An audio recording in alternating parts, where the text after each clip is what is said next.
The chair cost $28. That was the only reason I bought it. It was old, heavy, cracked, and pushed into the back corner of a thrift store like something the world had already decided to forget. Brown leather, worn arms, one deep crease in the cushion where someone had sat for years. I needed furniture for my office, not a real office.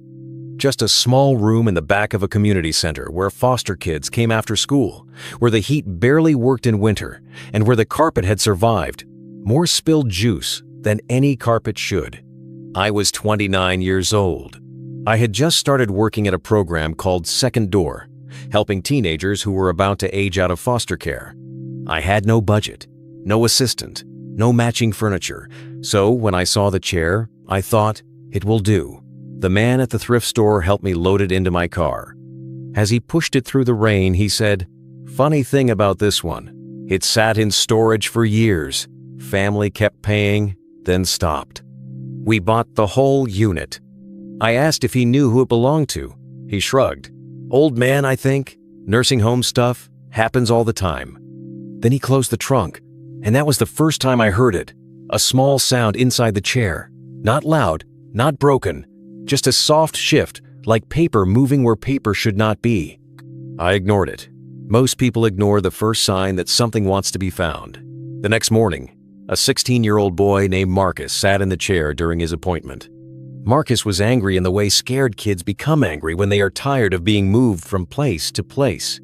He leaned back, crossed his arms, and said, "This chair feels like somebody died in it." I almost laughed. Then he reached between the cushion and the left arm and pulled out the corner of a yellowed envelope. The room went silent. Marcus looked at me. I looked at the chair. Then I knelt down, slid my hand into the gap, and pulled the envelope free. It was old, flattened, sealed with tape that had turned brown around the edges. On the front, written in shaky blue ink, were 6 words. "If they sold the chair, read this." Marcus leaned forward. "You gonna open it?" I said, "I don't know." He said, if somebody hid it in a chair, they wanted it found. He was right, so I opened it. Inside were 3 pages. The handwriting was uneven but careful, like every word had cost the person something.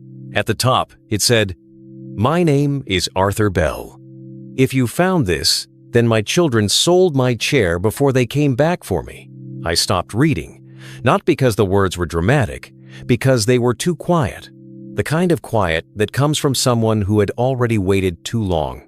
Arthur wrote that the chair had been his for 36 years. His wife, Eleanor, had bought it for him on their 20th wedding anniversary. He sat in it when their children were small. He sat in it while Eleanor baked in the kitchen. He sat in it the night she got sick. And after she died, he sat in it every evening at 6 o'clock, facing the window, because that was the hour she used to come home. His children hated the chair. Rebecca said it smelled old. Paul said it made the living room depressing. But Arthur kept it because some objects are not furniture. Some objects are witnesses. Then his hands started shaking. Then he forgot appointments. Then he fell in the kitchen and broke his hip.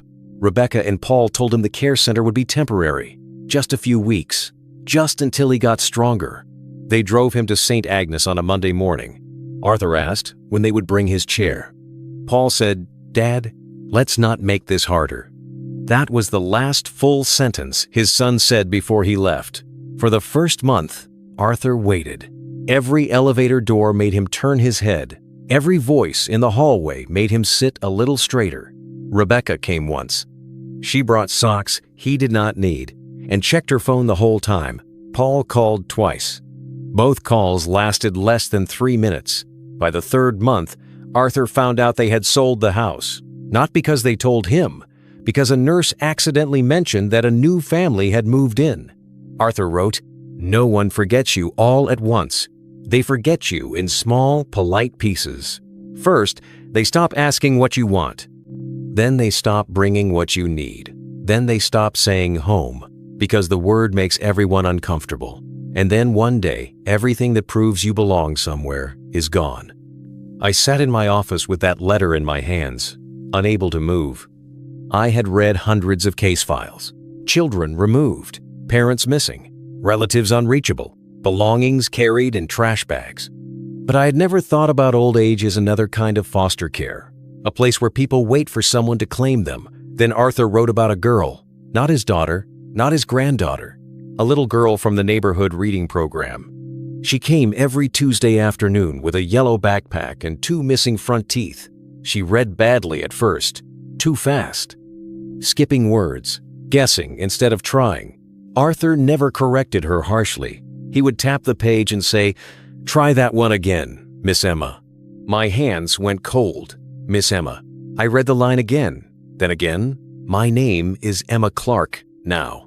But when I was 8, before my last foster placement, before the name change, before the paperwork made my old life feel like someone else's, I was Emma Morris, and I had a yellow backpack. I did not remember Arthur Bell, not fully, but I remembered a room with pale green curtains. I remembered an old man who smelled like soap and peppermint. I remembered reading to someone who clapped when I finished a page. I remembered Tuesday afternoons at St. Agnes. I remembered feeling, for 1 hour a week, like someone was happy I had walked into the room. Marcus saw my face change. "What?" he asked. I whispered, "I think he knew me." Arthur had written about me, not as a file, not as a child in a program, as if I had been important. He wrote that I brought him drawings, that I asked too many questions, that I once asked him if grown-ups could disappear, even if they were still alive. Arthur wrote, "I told her yes. Then I told her the truth. I wish someone had told me." People may leave you behind, but that does not mean you were not worth carrying. I covered my mouth because I had spent my whole childhood waiting for someone to say that, and apparently, someone had. I had just forgotten. There was a second envelope inside the first. On it, Arthur had written, "For Emma, if she is ever found." Inside was a Polaroid. An old man in a wheelchair, a little girl beside him holding a book upside down, a yellow backpack on the floor. On the white border, someone had written, "Arthur and Emma, Tuesday reading." Marcus stood up without a word, walked into the hallway, and came back with a paper cup of water. Then he sat on the floor instead of the chair. As if he understood it had become sacred. The second letter was shorter. "Dear Miss Emma, if this letter finds you, then my chair has traveled farther than I did. You once asked me why old people keep things. I told you it was because things remember for us. That was only half true. We keep things because we are afraid that when they disappear, no one will be able to prove we were loved. You proved I was loved every Tuesday. You were 8 years old, and you thought you were the one who needed saving, but you saved an old man from becoming invisible. If no one has told you yet, let me be the first. You are not a burden. You are not temporary. You are not something people get to pass around until they are tired. You are a person, and a person is worth staying for." I pressed the letter against my chest and cried in a way I had not cried since I was a child. Not loud, not dramatic. Just the kind of crying that happens when an old wound realizes it was seen years ago. That afternoon, I called St. Agnes Care Center. Arthur Bell had died 12 years earlier. Peacefully, they said. No family present. Personal belongings released to family. Except, somehow, the chair. There was one more paper in the envelope. A receipt from a storage company folded around an old business card. The card belonged to a lawyer named Samuel Keene. I called the number expecting nothing. An older man answered. When I said Arthur Bell's name, he went silent. Then he said, "You found the chair." 2 days later, I sat across from Mr. Keene in an office filled with cardboard boxes. He placed a thin folder in front of me. Arthur's children sold most of what he owned, he said. But before his mind began to fail, Arthur made one decision on his own. What decision? Mr. Keene opened the folder. Arthur had left the small remainder of his savings to create a reading fund for children in foster care. Not much money. Not enough to change the world, but enough to buy books. Enough to furnish one room. Enough to create a place where children could sit and be heard. At the bottom of the document, Arthur had written one request. If possible, name one chair after me. I laughed and cried at the same time, because the chair was already there, in my office, cracked arms. Deep crease, $28, waiting. We did not make a big announcement. Arthur would have hated that. We cleaned the chair, repaired the left arm, conditioned the leather, framed a Polaroid, and placed a small brass plaque above it. Arthur's chair. For every child who needs someone to listen. The first kid to sit in it after that was Marcus. He ran his hand over the arm and said, "So this old guy bought all these books?" I said, "Yes, even though his own kids forgot him." I looked at the shelves, at the photograph, at the letter, and I said, "Especially because they did." For the next year, every child who came through second door heard the story of Arthur Bell. Not all of it, not the painful parts, just enough to know that an old man no one visited had still made room for children he would never meet. Kids who hated reading sat in Arthur's chair and read one page, then two, then a chapter. One girl fell asleep in it during a storm because she said it felt like somebody safe. A boy who never spoke during group sat there every Wednesday and listened. Marcus aged out the following spring. On his last day, he left a note under the cushion. I found it after he was gone. It said, "Arthur, I don't know you, but I think you would have liked me." I sat in the chair for a long time after reading that, and finally, I understood why Arthur had hidden the letter there. He did not hide it for revenge. He hid it because he wanted one piece of himself to survive the people who had thrown the rest away. Years later, Rebecca Bell came to the center. She was smaller than I expected, older too. People who abandon others do not always look cruel when they return. Sometimes they just look tired. She stood at my office door and stared at the plaque. "Is that my father's chair?" she asked. I said, "Yes." She stepped closer. Her hand trembled as she touched the leather. I thought Paul sold it. He did. Then how did it get here? I looked at the photograph of Arthur and me, then at the children reading beyond the glass, then at Marcus's note, framed beside the Polaroid. I said, "It came home." Rebecca sat down slowly. The chair made the same soft sound it had made the day I bought it. She covered her face with both hands. "I didn't know he was that lonely," she whispered. "I wanted to be angry. Part of me was, but Arthur had taught me something without ever knowing it. Dignity is not proven by how loudly you condemn the people who failed. Sometimes dignity is simply refusing to let their failure be the final sentence." So I said, the only thing I could say. He knew.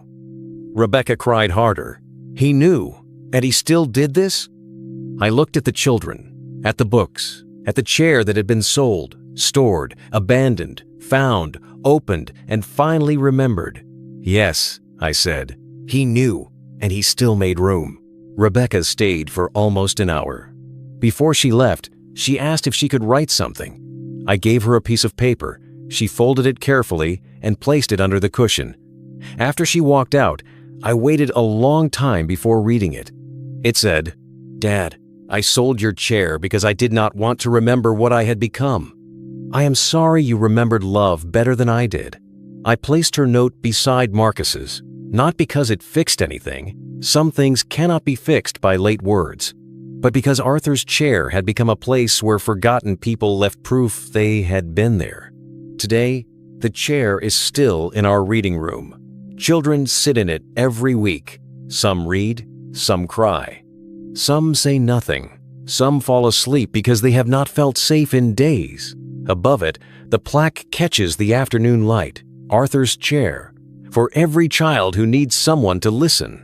People ask me sometimes if I believe objects can carry memory. I do not know, but I know this. A family sold a chair because they thought it was just old furniture. A stranger bought it because she needed somewhere for children to sit, and inside it was a letter that found the little girl who had once read to a forgotten man. They sold his favorite chair while he was still alive, but they could not sell what he had placed inside it. Not the letter, not the memory, not the kindness, not the proof that even when a person is abandoned, the love they gave can still find its way home. If you ever see an old chair in the corner of a thrift store, look twice. Someone may have cried there. Someone may have waited there. Someone may have hidden the last piece of their heart where only the right person would find it. And if you ever sit beside someone the world has stopped visiting, do not underestimate what that moment can become. 1 hour, 1 page, 1 Tuesday afternoon. It might be the only proof they have left that they were not invisible. And years later, when you least expect it, that proof might come back to find you. If this story touched your heart, subscribe to The Forgotten Ones, leave a like, and tap the notification bell. More stories of the forgotten are coming, and every gesture helps them reach the people who